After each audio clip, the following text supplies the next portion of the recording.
नमस्कार दोस्तों, आज हम लोग बिहारी के दोहों की व्याख्या करेंगे। मैंने इससे पहले भी शेष कुछ दोहों पर वीडियो बना के डाल दी है, आप उसको जाके देख सकते हैं। और ये बाकी बचे हुए कुछ दोहे हैं, बच्चों ने आग्रह किया था इसलिए वीडियो बनाई जा रही है। तो आज का पहला दोहा है 33 नंबर वाला। वाही की चित चटपटी, धरत अटपटे पाई, लपट बुझावत बिरह की कपट भरेहु आई।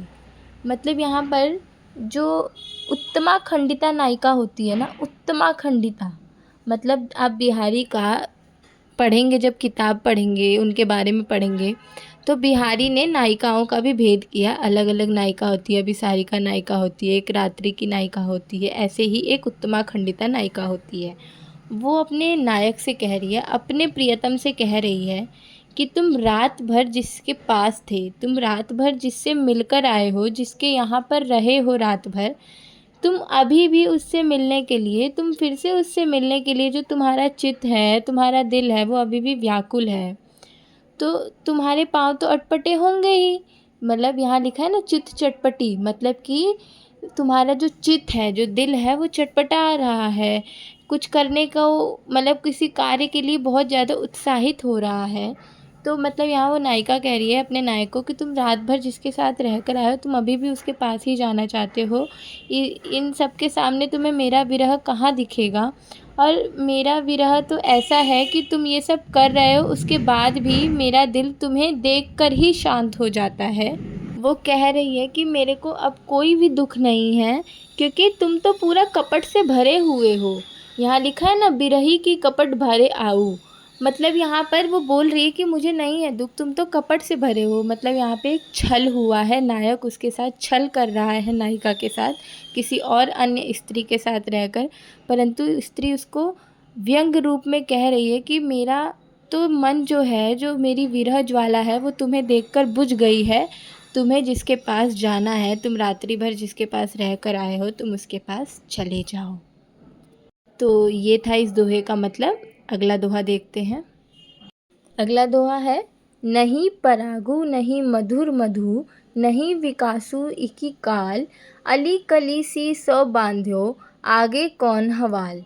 ये बिहारी का एक महत्वपूर्ण दोहा है। ये उन्होंने किसी एक राजा के लिए लिखा था। वो राजा एक नवविवाहित, मतलब नवविवाहित थे। वो एक बहुत ही छोटी स्त्री से, छोटी बच्ची से वो शादी करके आए थे।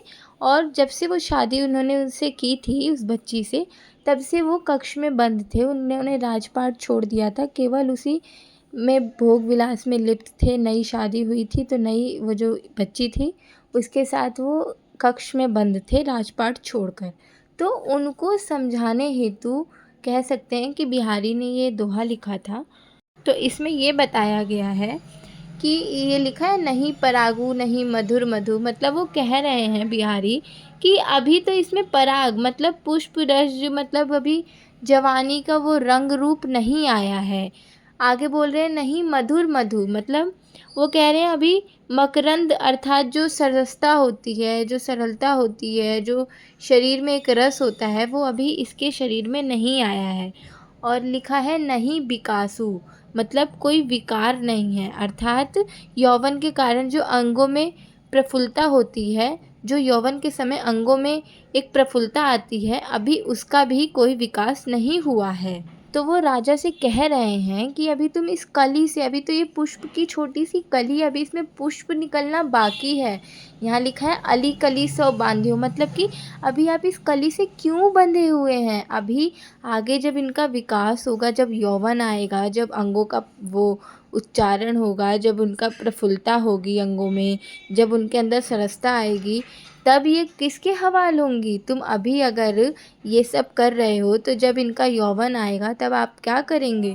तो एक तरीके से ये भी एक भटकाव की तरीके से भ्रमर जाल में फंसा कर राजा को बाहर भी निकाल रहे हैं कक्ष से, और राजपाट समझाने और चलाने के लिए भी ज्ञान दे रहे हैं। और दूसरी तरफ उस छोटी बच्ची के जो साथ हो रहा है उसके खिलाफ भी एक तरीके से बोला जा सकता है कि ये खड़े हैं। अगला दोहा है 51 नंबर का।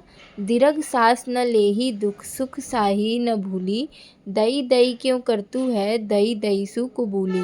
यहाँ आप देख सकते हैं कि यहाँ एक तरीके से जो बिहारी हैं वो समझाने का प्रयत्न कर रहे हैं। सुख दुख में जो हम ईश्वर को याद करते हैं उसके बारे में बता रहे हैं। तो वो कह रहे हैं कि तू इस विपत्ति में दई दई मतलब कि हे देव क्यों कर रहा है। ये जो विपत्ति देव ने दी है इसको तू अपना और धैर्य रख। धैर्य रखेगा तो सहन कर सकता है, और सहन करेगा तभी आगे कुछ मिलेगा, क्योंकि जीवन में सुख और दुख चलता ही रहता है, सुख और दुख का क्रम चलता ही रहता है। तो वो कह रहे हैं कि जब इसको दैव ने दिया है, मतलब देवता ने दिया है, तो तू धैर्य रख, तो तू सहन कर इसको। और कह रहे हैं कि दुख में लंबी लंबी सांसें मत लो और सुख में स्वामी को कभी मत भूलो। तो यहाँ यही बोला है कि दुख सुख में हमेशा हमें ईश्वर को याद करना चाहिए।